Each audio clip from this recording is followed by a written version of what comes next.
The critical drinker calls the online media landscape a free market of ideas. Creators can focus on making what they enjoy and covering what they enjoy, however niche. And because there are millions of these creators, audiences can find individuals who reflect their interests and their sensibilities.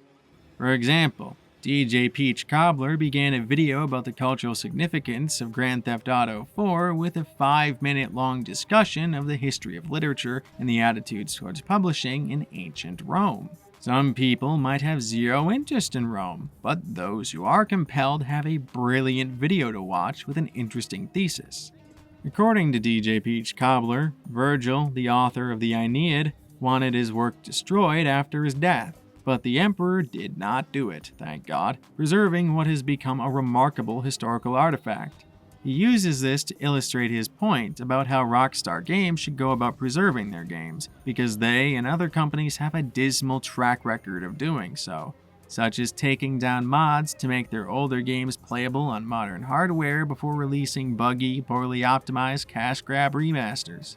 Independent archivists have attempted to pursue game preservation, but companies have blocked them. Since 2021, the Video Game History Foundation has been working with the Software Preservation Network to find a way for libraries and archives to remotely share digital access to out-of-print games, which are currently forbidden by Section 1201 of the DMCA. The Entertainment Software Association has repeatedly pushed back against game preservation efforts and continued to do so here. In its argument, the organization said a substantial market still exists for classic games, including secondary markets. Enabling widespread remote access to preserve games with minimal supervision would present a serious risk to an important market, it wrote. As DJ Peach Cobbler explained, the ancient Roman perspective on writing was that it, and how it is read, belongs to the author, and that no other person should have any authority over it, not even the reader over interpretation. Because the Romans also held the art of oration in such esteem, they thought hearing the words spoken by the author was as important a part of the experience as the words being spoken themselves. So if the author couldn't read their work, the work lost most of its value. Because of this attitude, so much writing, with all its historical and cultural value, was lost to history. And because these companies refuse to relinquish control over their catalogs to archivists for fear of losing their monopoly over them and/or ability to monetize them, they're behaving like the Romans, throwing their own works on the fire by letting them become outdated and increasingly incompatible with modern systems. Gaming preservation is an important topic all on its own, well deserving of investigation on what must be done to accomplish it. All that must be done with books is to put them on a shelf and make reprints as the paper decays. Films are more complicated, but the same principle applies, and digitization has made it infinitely easier to ensure books and films stay preserved. But games are fundamentally pieces of software. As hardware and software advance, games need to be updated to be compatible with them. It's not as simple as keeping an old console and games on discs, because even the discs decay. Game preservation requires archivists who know how to work on games, who can release patches, create emulators, and sundry feats of technical wizardry I don't understand whatsoever. What I can say is until there are legal means of archiving games, game preservation is dependent on pirates.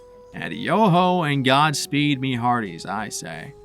Thankfully, there are groups such as NoClip, a small media company founded by gaming journalist Danny O'Dwyer, which makes documentaries about the games industry and gaming culture. I joined the games press because I had a strong belief that gamers deserve a media that reflects our passions, a press that uses its access to tell stories about how games get made, the people who play them, and the ways in which they affect our lives, stories that make us proud to be gamers. NoClip is entirely independent, being crowdfunded through Patreon, where it rakes in more than $23,000 per month from close to 5,000 patrons. While patrons are given behind the scenes and early access, all of NoClip's documentaries are free to the public. Being crowdfunded, NoClip isn't beholden to any corporate interests or shareholders, nor do they have to cater to YouTube's algorithm or advertiser guidelines. What's more, they can retain their independence from the game companies they work with. With every company, the conversation resets, and it depends on the company or the game. But the main proviso I have is that they have no control over the output or what happens on the edit floor. A new kind of games coverage, one without reviews or news or clickbait or advertising, one that focuses entirely on short-form documentaries, docs about games, videos that not only entertain but help educate and preserve gaming's history. All of this allows Danny to create the earnest and authentic documentaries he wants and that fans can trust. Despite their unconventional operation, NoClip has gotten insider access with major studios such as Bethesda, Arcane, and CD Projekt, as well as in contact with various indie creators like Gavin Eisenbeis, creator of Choo Choo Charles, and some even more obscure but significant people like Dave Johnston, creator of Dust 2, one of the most iconic FPS maps in gaming history. NoClip was even granted access to Square Enix to make a documentary about the failure and comeback of Final Fantasy XIV, despite Japanese companies being exceptionally insular. Additionally, NoClip has also set about preserving rare early gaming media and press from the days before YouTube and high-speed internet. Thousands of tapes containing rare video game footage, demo reels, interviews, and behind-the-scenes clips, by digitizing the footage and uploading it to a dedicated YouTube channel and the Internet Archive, both of which are freely available to the public. According to Danny, having a living, breathing archive, it's like a museum. There's no point having a museum if people aren't walking around it and interacting with the history that's there. We want people to check out the videos, share the videos, make their own art out of these videos, and try to breathe new life into them. Professor Henry Jenkins is often quoted as saying, "Fan fiction is a way of the culture repairing the damage done in a system where contemporary myths are owned by corporations instead of owned by the folk." In his book, Textual Poachers, he makes a case for the merit of and the study of fandom and fan media, which he sees as a way of discussing the textual meanings of a work and then further developing its ideas through recursive works. No differently than fans of literature and fans of cinema discuss how writers illustrate ideas or how directors shoot scenes, gamers discuss their games and the creative ideas that go into them. People want to hear in-depth discussions about characters, settings, and how creators create. They also create fan works, art, animation. I really hope you like it. Oh, is this men's armor? Oh yeah, sorry, I really couldn't get your exact measurements from the friend zone. Fan fiction, and videos. How long until I see some hentai if I look for Overwatch on Pinterest? Let's see. First frickin' image.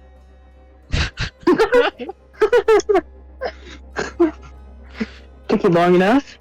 But games have the unique ability to be modded.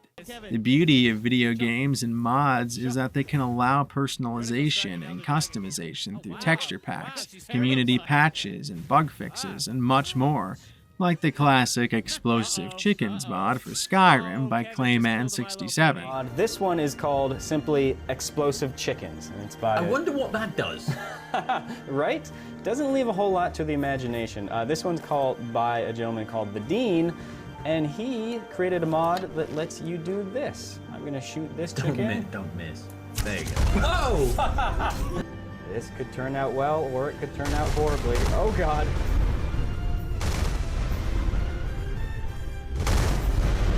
Okay, so there are some exploding chickens. Alright, let's do this, Steve.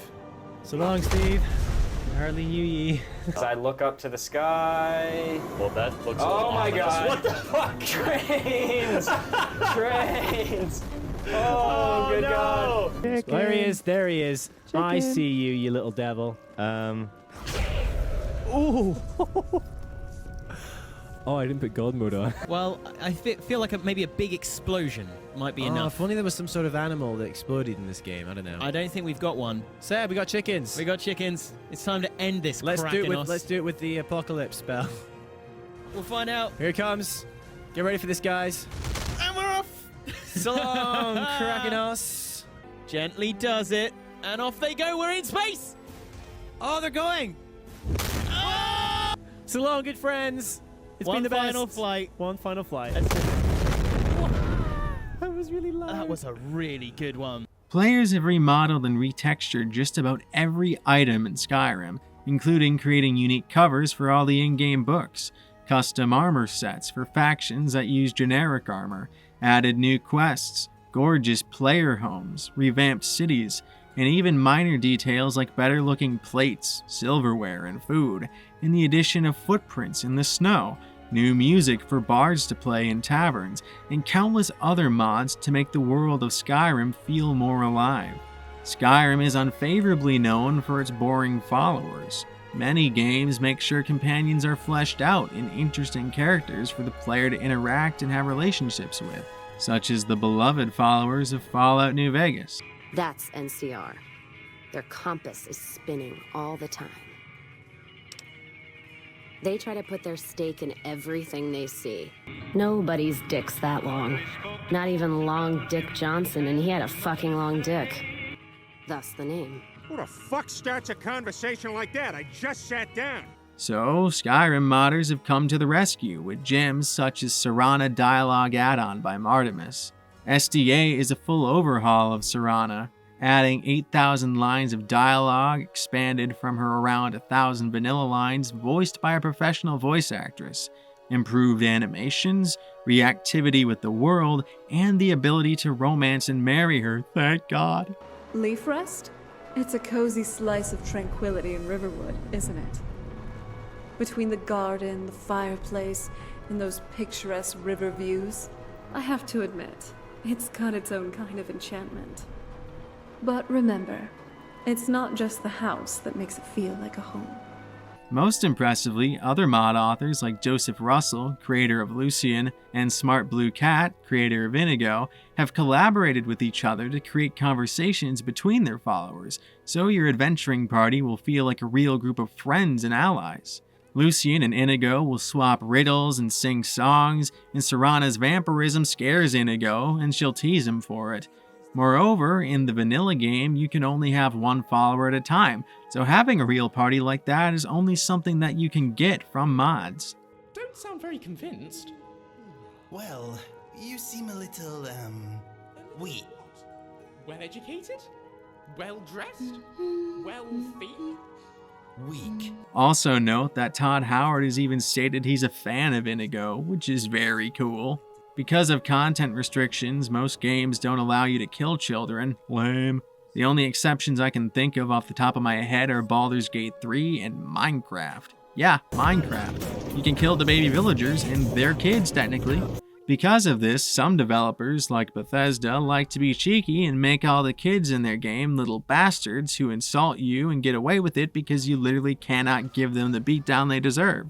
The most infamously rotten child in gaming has to be Braith from Skyrim, who you first meet while she's extorting money from Lars Battleborn, and says she's not afraid to fight you too. Lars will ask you to help make her stop, and when you confront her, she says, "If he'd only kiss me, I wouldn't have to beat him up all the time." So she's both a thug and a sex pest too.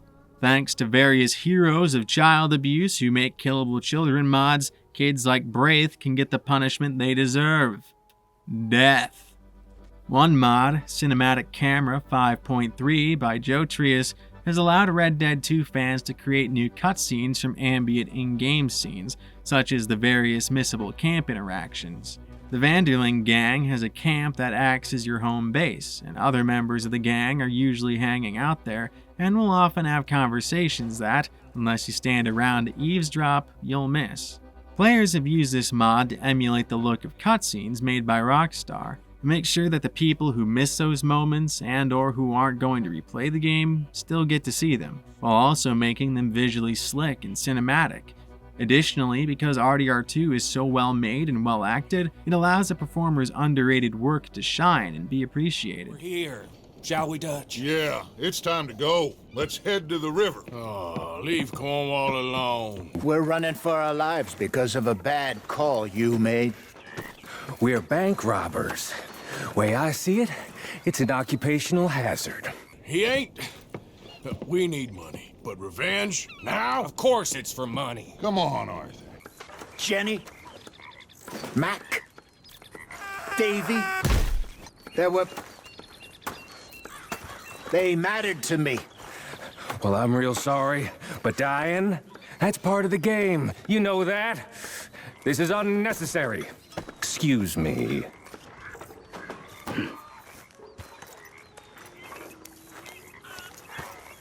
So he's gonna say some heinous racist shit to you, and you're gonna launch him across the room. And I was like, okay. Like, Hey, go fetch me something to eat. excuse me? And we've got, like, you know, these huge HMC antlers sticking out and everything. And I was like, so are we taking these off, or what are we doing? They're like, no, we need the face. I was like, okay. So Steve, you want to turn your head to the right? I'll turn my head to the right, and that way our antlers don't lock, you know? And Tempest came in. He was like, no. We want to keep it as real as possible. So just do whatever. And I was like, I'm gonna wreck some shit. I said, fetch me something to eat. Action. Boom! And I threw Steve almost past the mat. Both of our cameras came together, and like our helmets exploded. I said, fetch me something to eat. Eat that. And so, like, when I walk up to him, I'm like, eat that! And my HMC camera is just like, eat that. You want to watch that temper of yours, boy?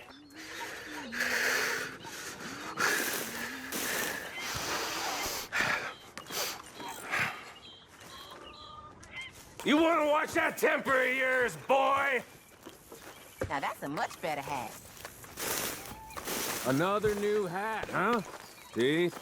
I noticed these things. There's an entire genre of animation made within games and game engines called machinima. One of the best known examples is Rooster Teeth's Red vs. Blue, a sitcom and gaming culture parody filmed within Halo Combat Evolved and subsequent Halo games, which ran a total of 19 seasons. For God's sake! What is that music? Woohoo! Son of a bitch! Run, Edith, run! The Jeep followed me back in time. What the hell is going on here? You know what? I honestly have no idea what's going on. I think everyone in this canyon is absolutely insane.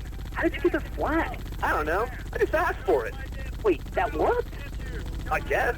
Is it not supposed to? I don't know. We never even thought to try that. There's also The Storyteller Fallout by Shoddycast, which summarizes the lore of the Fallout games with illustrative animations within the 3D titles before incorporating its own narrative in later seasons to complement the lore, even including cameos with game actors reprising their roles within the series. Now before you go bombarding the great and powerful Three Dog with questions, you gotta know, this is just a recording. I made a bunch of audio logs about things out here in the Capital Wasteland and had the Brotherhood scribes upload them into Edna.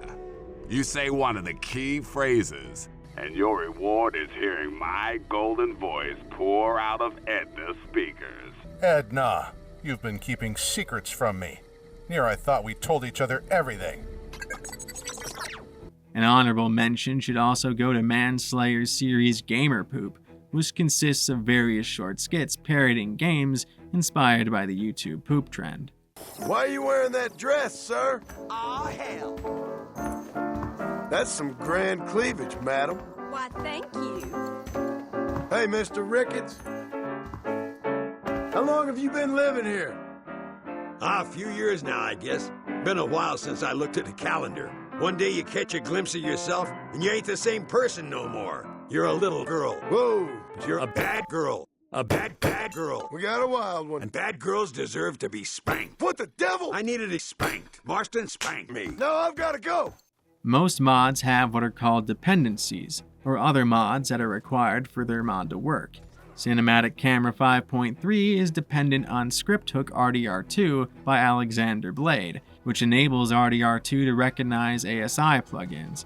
And the vast majority of Skyrim's most complex mods are dependent on SKSE, Skyrim Script Extender by IAPAT, which allows modders to incorporate, you guessed it, custom scripts. Modders have also created major pieces of software such as Reshade, an open source software that lets people make custom visual presets for their games, color grading, film grain, and so on, that functions similarly to film LUTs. or the incredible tool that is Dyndulod. In gaming, LOD stands for Level of Detail. The specifics vary by game and by engine, but the gist is that games render objects with less detail, fewer polygons and lower resolution textures, the farther you get from them to take up fewer system resources and thus increase performance. When you mod a game like Skyrim, that might mean adding new buildings, new decorations in the world space, or higher poly trees that don't have LODs. So they disappear entirely when you get too far away from them, which is not just ugly, but immersion breaking, and nobody likes broken immersion. In comes Dyndulod, or Dynamic Distant Objects LOD, a program made by Shison that automatically detects your mod load order and generates LODs for everything that needs them, drastically improving not just the visuals of your game, but your performance as well. Truly, Shison is a hero. Alas, modding your game is an incredibly tedious and technical process that will likely require lots of trial and error before you have a load order without conflicts. Not to mention the blood, sweat, and tears mod authors put into making their mods, which they, by and large, publish for free. To help others, many skilled modders have released detailed guides, such as those by Gopher and Gamer Poets on YouTube. The original Dyndulod guide by Gamer Poets was published in 2016 and was presented like an old corporate instructional video, going into excruciating detail, sitting at a whopping 46 minutes. Occasionally, if and when it's needed, a sliding tray will drop down from the top right of the user interface. This has been implemented to allow viewers to skip over information that does not pertain to them in a progressive manner without having to check the video description or without having to guess while dragging on the timeline. And has since been rendered obsolete by various updates to both Skyrim and Dyndulod. The most recent version is only 9 minutes long and is presented by the host, Michael, facing the camera and giving neat step-by-step instructions before following it up with important details to know. Everything needed to get Dyndulod running is shown both here on screen and linked in the description, alongside individual videos that both cover and expand upon each mod to help you better utilize them. Know what version of Skyrim you are using. Open your Skyrim game folder. Right-click the Skyrim executable. Properties. Details. Note your product version. These two videos serve as a chronicle of how YouTube has evolved the way even technical information is presented, in a way that is not just educational, but appealing and enjoyable. His guide is quick and easy to follow, as well as to backtrack through. Moreover, he utilizes ASMR techniques to make his videos relaxing, to help ease the stress that comes from undertaking a complicated task like modding Skyrim. But modding is worth the effort in the eyes of many. Skyrim was released in 2011, and all the advancements in gaming since then have seen various titles surpass it in just about every aspect, save the compelling world that keeps you coming back. Skyrim's stellar modability has kept the game fresh and the community alive and thriving even after all these years. This is largely thanks to the Creation Kit, a version of Bethesda's development toolset designed for modders. Skyrim's 11 years old, still probably our most played game, and so we don't see it slowing down. People are going to play the next Elder Scrolls game for a decade, 2 decades, and that does change the way you think about how you architect it from the get-go. How do you create a world that's moddable? So you think of designing the game from the start as that enables mods. Yeah, absolutely. Well, we have an editor you can download on Steam, the Creation Kit for our games, and then it loads up the world, and you could do something really, really small, like change the color of the weather, and it creates a little plugin file, we call it, a modification to the game, and then you can run your game with that. It's on console now, the mods, not the editing, and it's just been incredible. Our community there has been amazing what they do with the games. There's some great things with, I love the Khajiit follower mod for Skyrim. It's awesome. There have been quest lines. Those things just take a really, really long time. And so someone who's going to do that, that's almost like it takes them a long time. It's more than a hobby. And we're always looking at ways that we can make it hey, they can turn a career into it because it's just awesome. The Forgotten City, a time loop mystery game set in ancient Rome, was originally a quest mod of the same name for Skyrim that received such acclaim from players and critics alike that its creator, the modern storyteller, quit his legal practice to pursue a career as a developer. Bethesda has even given their blessing, by not issuing cease and desists like some companies would, to total conversion mods of their games, such as Fallout London by Team Fallen. Fans in Britain who wanted to see what their country would look like in the alternate history of the Fallout series, and have since released the game with the help of GOG. They even have 2 former Doctor Who actors who appear as cameos, and have gotten the attention of BBC News, a testament to the excitement it generated among British Fallout fans in particular. Now Team Fallen has plans to start work on developing their own IP as an indie studio after having cut their teeth on development and garnering a sizable following. To quote the great J.R.R. Tolkien on his hopes for his legendarium, "I would draw some of the great tales in fullness, and leave many only placed in the scheme and sketched. The cycle should be linked to a majestic whole, and yet leave scope for other minds and hands, wielding paint and music and drama."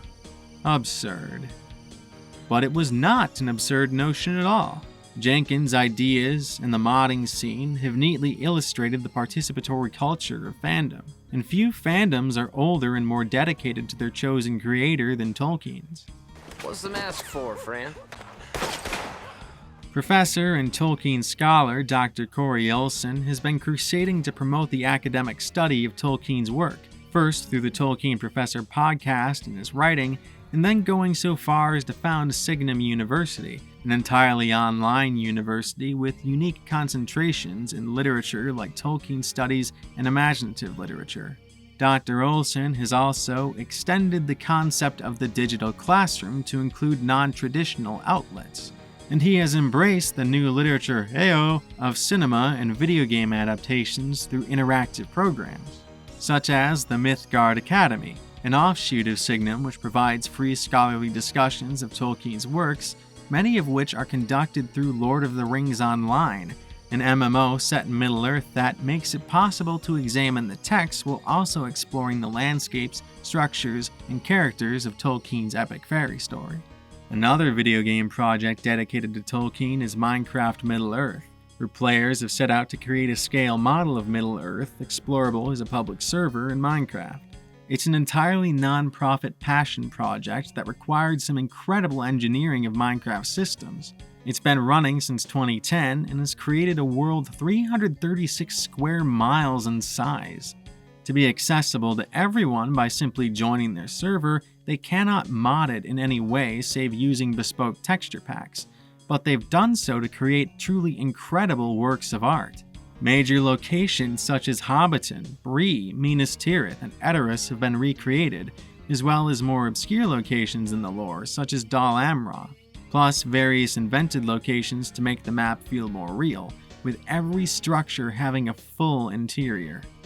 I believe that undertakings such as these are today's equivalent of sculpting a mythic hero to be displayed in a square. They are tributes to the stories and figures that inspire, move, and captivate us, made available for all to enjoy, and they deserve as much admiration as the work of those great sculptors, painters, and artists of the past.